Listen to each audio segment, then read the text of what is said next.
The problem with running a successful interstellar trading empire, as any self-respecting merchant would tell you, was that everyone kept trying to blow it up. Not literally, of course, at least not until recently, but the constant political machinations of the various galactic powers had a way of making honest profit rather complicated. Take Nexus Prime, for instance. The massive trading station hung in space like an oversized chandelier made by a drunk architect, with a fondness for geometric impossibilities. Its sweeping crystalline spires housed the greatest concentration of wealth outside the core worlds, and right now those spires were buzzing with something far more valuable than credits: information. "Did you hear about the Vraxian fleet movements?" a blue-skinned Centaurian merchant whispered to his companion, all four arms gesturing dramatically as his cranial fins fluttered in agitation. 3 battle groups just disappeared from their patrol routes. Poof! Gone like a Martian dust storm. His companion, a towering Aldebaran with characteristic chrome-plated skin, merely clicked his mandibles in what passed for amusement among his kind. The Vraxians couldn't hide a fleet if you gave them a black hole to park it in. They're about as subtle as a supernova in a nursery. The joke, if you could call it that, fell flat. These days even bad humor couldn't lighten the mood. The great trading houses of Nexus Prime had seen enough wars to know the signs. Supply chain disruptions, mysterious fleet movements, diplomatic communiques growing shorter and testier by the cycle. But this time was different. This time the humans were being quiet. Now, humanity had never been what you'd call a major player in galactic politics. Oh, they'd made quite the entrance when they first achieved FTL travel, showing up at the Galactic Council with a ship that by all rights shouldn't have worked, powered by a drive system that made most physicists need a drink. But after that, they'd settled into a comfortable role as the galaxy's odd cousins, innovative enough to be useful, scary enough to be left alone, but not ambitious enough to cause real trouble. Until they stopped talking. It started subtly enough, trade continued, but the usual flood of human entertainment media slowed to a trickle. Their diplomats, once notorious for turning any discussion into an impromptu stand-up comedy routine, began excusing themselves from galactic functions. Their borders remained open, technically, but good luck getting any meaningful information out of Earth's solar system. "They're planning something," the Centaurian insisted, all 6 eyes darting around as if expecting a human to pop out from behind a potted quantum fern. "My third cousin's mate has a shipping contract with their lunar colonies. Says the humans are building something big, really big." The Aldebaran made a sound like sheets of metal being slowly crumpled. "Humans are always building something big. Remember their antimatter-powered popcorn maker? That was one time, and they apologized for the small nuclear winter on Alpha Centauri 4. Their conversation cut short as the station's warning klaxons began to wail. The pristine halls of Nexus Prime's commercial sector suddenly bathed in pulsing purple light, the universal signal for incoming priority news. The massive holoscreen dominating the trading floor flickered to life, displaying a sight that made even the most jaded traders pause. The Vraxian hegemony's imperial fleet, all sleek angles and predatory curves, emerging from hyperspace on the edges of Neutral Zone 7. They weren't alone. The Proximan Collective's bio-organic ships writhed in formation alongside them, their living hulls pulsing with otherworldly energy. The Centaurian's cranial fins went completely flat. "Well, there's your missing fleet." "Correction," the Aldebaran rumbled, his chrome skin reflecting the emergency lights like a disco ball of doom. "There's half the missing fleet. Question is, where's the other half?" As if in answer, another alert flashed across the screens. The Arcturus Defense League had just announced a mutual protection pact with the Sirius Concordate. The Betelgeusian monarchy was mobilizing its reserve forces. The Capellan Trade Federation had suspended all non-essential travel permits. The galaxy was choosing sides. And Earth continued its uncharacteristic silence, a fact that was beginning to make everyone very, very nervous. Because if there's one thing more worrying than a species known for its chaotic innovation and occasional accidentally starting a small nuclear winter moments, it's when that same species suddenly decides to be quiet. Too quiet. The Centaurian merchant, displaying the sort of wisdom that had kept his species alive for millennia, began quietly liquidating his long-term investments. His Aldebaran friend, showing equal prudence, started making calls to his more militarily inclined contacts. Above them, in the vast expanse of space visible through Nexus Prime's transparent dome, the stars twinkled innocently. They had seen countless wars come and go, countless species rise and fall, but they had never seen anything quite like this, a galaxy preparing for war, while the one species everyone expected to jump in with poorly timed jokes and experimental weapons just watched and waited. The universe was about to learn why silence, especially from humans, should never be underestimated. The thing about galactic warfare is that it takes an absurdly long time to get anywhere. You'd think with faster-than-light travel, someone could just zip across space and start shooting. But no. Proper interstellar combat requires more paperwork than actual combat. The Vraxian hegemony had to file 13 different forms just to declare their hostile intentions toward Neutral Zone 7, including a standardized threat assessment, environmental impact statement, and a notarized document promising to clean up any debris larger than a standard shuttle.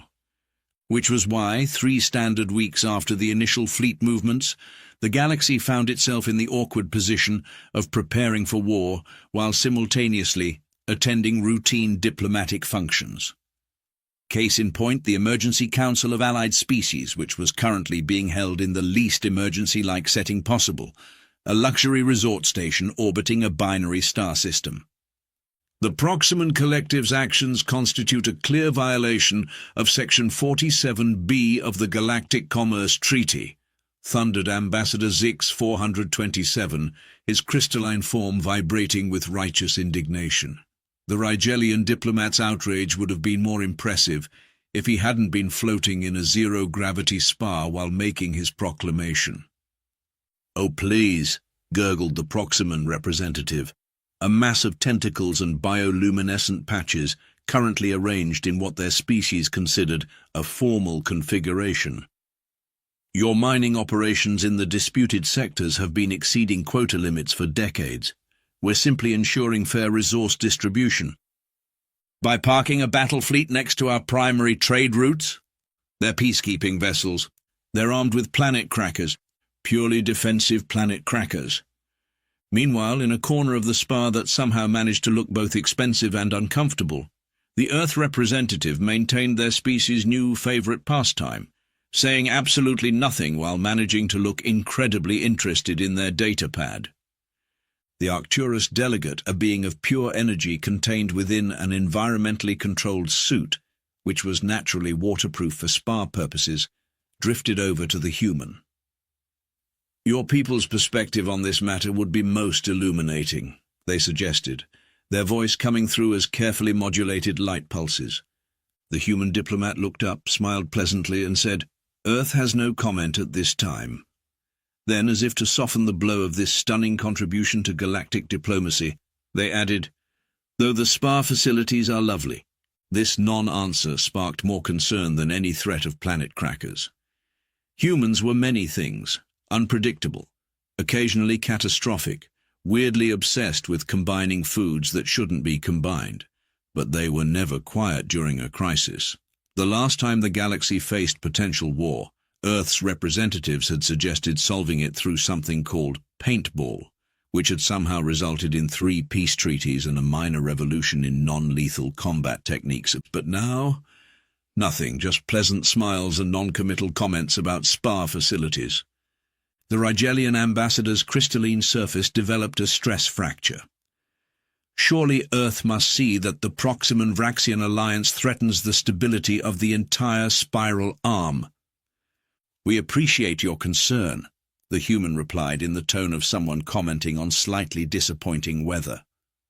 "Earth continues to monitor the situation."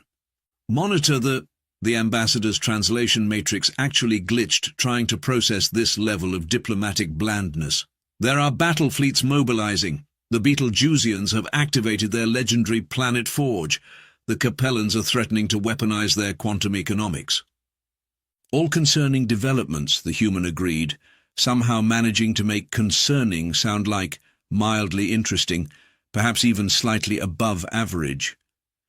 Would anyone like more of these excellent spa refreshments?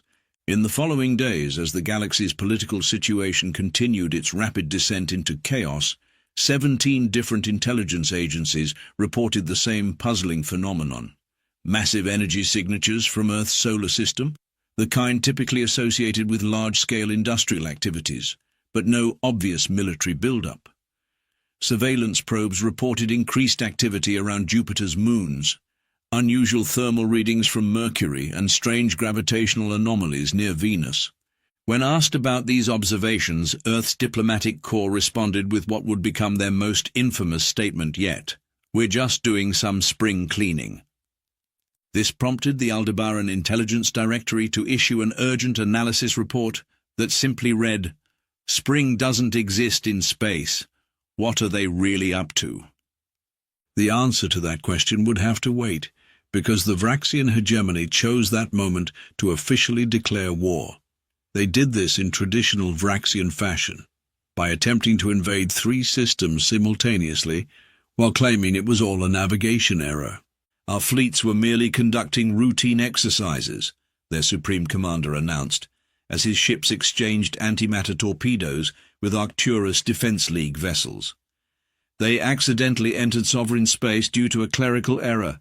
17 times, the galaxy erupted into what historians would later call the Great Divide, though some preferred the more accurate title, The Wait, What's Earth Doing War. As alliances formed and battle lines were drawn, diplomatic missions continued to visit Earth with increasing desperation. Each returned with the same report. The humans were unfailingly polite, offered excellent beverages, and revealed absolutely nothing of substance. "They served me something called sweet tea," reported one particularly frustrated Capellan envoy. And when I asked about the massive energy readings from their outer system, they started talking about their weather. Their weather? Do you know how many suns they have? 1. How much weather can one star possibly generate? The answer to that question, like so many others, remained elusive. But as the galaxy descended into its first full-scale war in a millennium, one thing became increasingly clear. Something was happening in the Sol system, something big and very, very quiet. The first real battle of the war happened in a system so insignificant it didn't even have a proper name, just a catalogue number that read like someone had fallen asleep on a keyboard. BX 7249. Theta would have remained perfectly anonymous if not for its strategic location near 3 major trade routes, and more importantly, its complete lack of anything worth protecting. This made it the perfect place for 2 massive fleets to accidentally on purpose run into each other. The Vraxian Proximan fleet arrived first, their ships arranged in what military theorists call a definitely not looking for trouble formation. 3 hours later, the Arcturus Defense League showed up with their allies arranged in what tactical experts referred to as a who-us just passing through configuration. What followed was 12 hours of the most polite apocalypse in galactic history. "Attention unidentified vessels," the Vraxian commander broadcast, despite having exchanged Christmas cards with his opposite number for the past decade. "You appear to be experiencing navigational difficulties. Please adjust your course by approximately 1 entire star system." "Thank you for your concern," the Arcturan admiral replied, as his gunners ran targeting solutions. "However, we are precisely where we intend to be. Perhaps it is your fleet that requires astronomical assistance? How thoughtful of you to offer. We would be happy to demonstrate our navigational capabilities. Weapons free." The ensuing battle rewrote several laws of physics, if only because no one had bothered to tell the weapons engineers that certain things were supposedly impossible. The Vraxians' quantum disruption beams met Arcturan probability shields head-on, creating localized patches of space where cause and effect became more of a polite suggestion than a rule. Proximan bioships launched swarms of living missiles that the Syrian point defense systems had to kill twice, once in normal space and once in whatever dimension the things escaped to when they died the first time. That's when something weird happened. Well, something weirder than the already plenty weird business of modern space combat. A Vraxian destroyer attempting a tricky maneuver through the quantum debris field suddenly vanished. This wasn't particularly unusual in itself. Ships disappeared all the time in the chaos of battle. The unusual part was that it vanished in a way that made several nearby sensor officers develop immediate headaches. "Sir," one of the Arcturan techs reported, "the energy signature from that disappearance. It matches the readings we've been getting from Sol System." Before anyone could properly process this information, 3 more ships vanished in exactly the same way. Then 5 more, then a dozen. Both fleets immediately did something unprecedented in the history of warfare. They stopped shooting at each other to compare sensor logs. "Are you getting these readings?" the Vraxian commander asked his supposed enemy, all pretense of diplomatic hostility forgotten. "Confirmed," the Arcturan admiral replied. "That's definitely the same energy signature as whatever the humans have been up to, yes." A pause. "Have your long-range sensors picked up anything unusual lately?" "You mean besides the fact that Earth's entire orbital infrastructure seems to have been completely rebuilt over the past year without anyone noticing?" "Ah, so you saw that too." The conversation might have continued in this surprisingly collegial direction had a new signal not appeared on everyone's sensors. Something big was coming through hyperspace. Something really big. "Unknown vessel emerging," a sensor operator announced, their voice carrying the special tone reserved for moments when professional training wars with the desire to panic. Sir, it's bigger than anything we've ever encountered. Energy readings are off the charts. The ship that emerged into normal space defied several fundamental principles of engineering, a few laws of physics, and at least one local ordinance about proper spacecraft aesthetics. It looked like someone had taken every sci-fi ship design ever conceived, thrown them into a blender, and then asked an AI to optimize the result while high on quantum mathematics. And on its hull, in letters larger than most ships, was a name that made everyone's translation software hiccup. HMS Actually, we weren't being quiet. The human vessel hung there for a moment as if enjoying the stunned silence, before broadcasting on all frequencies. "This is Earthship Actually, we weren't being quiet to all vessels in the combat zone. We apologize for any missing ships. There may have been some slight spillover from our testing phase. Don't worry, they're fine, just temporarily relocated to our new containment facility near Jupiter. We'll return them once we've finished calibrating our new peacekeeping system. Also, would everyone mind frightfully much moving their fleets about 3 light minutes to the left? We're about to demonstrate something rather interesting, and we'd hate for anyone to get accidentally pacified." The Vraxian commander and Arcturan admiral shared a look across vast distances of space and the supposedly unbridgeable divide of enemy lines. "Did they just," the Vraxian began, "turn their entire solar system into some kind of weapon while we weren't looking?" the Arcturan finished. "I believe they did, yes.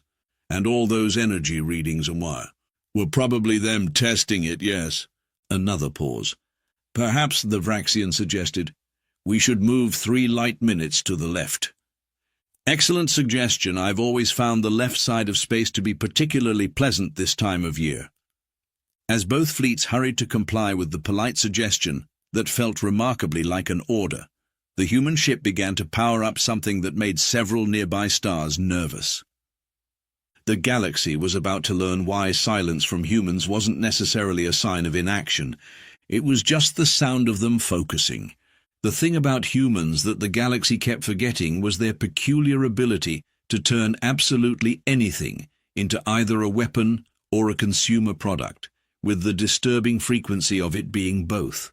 This was, after all, the species that had once weaponized interpretive dance, the great misunderstanding of 2184, now taught in every diplomatic academy as Incident Zero, why we now have cultural exchange protocols. As the HMS Actually, we weren't being quiet, powered up its primary systems, the assembled fleets were about to discover exactly what humans could do with a year of spring cleaning and access to their complete collection of science fiction entertainment archives. "Attention all vessels," the human ship broadcast. "We're detecting some slight gravitational anomalies in your previous combat zone. Nothing to worry about, just a small side effect of our quantum pacification grid coming online. You might want to adjust your sensors to compensate for some minor violations of causality." The Proximan tactical officer waved their tentacles in confusion. "What's a quantum pacification grid?" Right on cue, space itself seemed to hiccup. A vast network of energy patterns became visible, stretching out from the human vessel like a spiderweb made of pure mathematics. Where the pattern touched the quantum debris field from the earlier battle, reality got interesting. "By the way," the human ship added casually, "you might notice some of your weapon systems are now running educational software. That's perfectly normal. We call it the Peace Through Superior Education Initiative. Your antimatter torpedoes should be teaching basic conflict resolution, and your quantum disruption beams are now conducting seminars on the economic benefits of cooperation." True to their word, weapons officers across both fleets stared in horror as their tactical displays were replaced by cheerful educational programs. A Vraxian gunner watched helplessly as his planet cracker began broadcasting a documentary about successful interspecies business ventures. "What have you done?" demanded the Vraxian commander, trying very hard to maintain his authoritative tone, while his flagship's AI debated the merits of peaceful coexistence with itself. "Oh, nothing much," came the reply, delivered with the sort of casual nonchalance that suggested they were discussing the weather rather than a fundamental restructuring of military technology. "We just spent the last year converting our entire solar system into a giant quantum computing network. Turns out you can do some pretty interesting things when you use a star as a processor and gas giants as cooling systems. The Mercury solar array handles the main computing, Venus manages the quantum entanglement network, and Jupiter's moons make excellent data storage centers." The Arcturan admiral's energy form flickered in what might have been admiration or terror. "You turned your entire solar system into a computer?" "More of a universal peace enforcement system, really. The computing part was just a means to an end. Would you like to see what it does to actual aggressive intent? We've got a lovely demonstration prepared." Before anyone could object or run away, the human ship activated something that made several physicists' careers simultaneously. The quantum web pulsed, and suddenly every ship in both fleets found itself experiencing peace. Not in the metaphorical sense, actual, measurable, quantifiable peace, as if someone had figured out how to weaponize meditation and good vibes. "We call it the mandatory enlightenment field," the humans explained cheerfully. "Side effects may include sudden outbreaks of reasonable behavior, unexpected urges to engage in productive dialogue, and a mild addiction to tea. Don't worry, the tea part wears off after a few days, usually." A Proximan bioship attempted to power up its weapons, only to find its organic systems suddenly deeply interested in collaborative art therapy. 3 Syrian destroyers accidentally started a book club. The Vraxian flagship's AI began writing poetry about the futility of conflict, which was actually pretty good once you got past the quantum metaphors. "You see," continued the human broadcast, now sounding almost apologetic, "we noticed the galaxy was having some trouble with conflict resolution, and since everyone kept asking us to pick sides, we decided to pick the most human side possible. We automated peace, industrialized it, turned it into a product that could be mass-produced and distributed across the galaxy. Because that's what humans do. We take concepts and turn them into technology, usually while making terrible puns about it." The Vraxian commander, finding himself inexplicably calm and craving Earl Grey, managed to ask the question everyone was thinking, "But why?" Why? Because someone had to and everyone else was busy choosing sides in a war. Besides, do you have any idea how much paperwork is involved in joining a galactic conflict? This was actually the easier option. Now, who would like to join us for the galaxy's first mandatory peace conference? We've prepared snacks.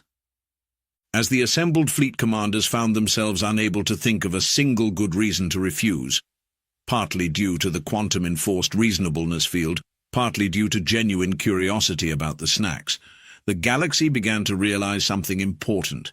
They had completely misinterpreted Earth's silence. They had mistaken quiet for inaction, forgetting the most dangerous thing about humans, their ability to turn absolutely any problem, even peace, into an engineering challenge. And they had just engineered the hell out of it. 3 months after what historians would eventually call the Great Peace Incident, and what humans insisted on calling Operation Shut Up and Drink Your Tea, the galaxy had changed in ways no one could have predicted. The mandatory peace conference held in Earth's orbit aboard a hastily constructed space station that somehow incorporated both a Zen garden and a miniature golf course had produced the most comprehensive peace treaty in galactic history. This was partly due to the quantum-enforced reasonableness field, partly due to the surprisingly effective combination of meditation and putting practice, but mostly because it's hard to maintain aggressive posturing when your battleship keeps trying to start trust-building exercises. Back on Nexus Prime, the same Centaurian merchant and his Aldebaran friend watched the latest news broadcasts with a mixture of awe and resignation. "Did you hear?" the Centaurian asked, all 4 arms clutching different varieties of tea. "The Vraxians and Proximans just opened a joint cultural center. They're teaching interpretive dance." The Aldebaran's chrome surface reflected the geometric patterns of his own teacup. The Arcturus Defense League has reorganized into the Arcturus Cultural Exchange Program. Their warships now conduct poetry readings. "Could be worse," the Centaurian mused. "Remember what happened to the Betelgeusian planet Forge?" Everyone remembered. The massive industrial complex, once dedicated to crafting weapons of planetary destruction, had spontaneously repurposed itself into the galaxy's largest producer of peace-themed merchandise. It now manufactured everything from "Make Love Not War" bumper stickers for starships to "My fleet visited Earth and all I got was this quantum-enhanced consciousness t-shirts." The humans, for their part, seemed almost disappointed that their solution had worked so well. They had apparently been looking forward to deploying their backup plans, which included something called the Universal Friendship Ray and a device that would replace all weapon discharges with confetti and apologetic notes. But the real changes were more subtle.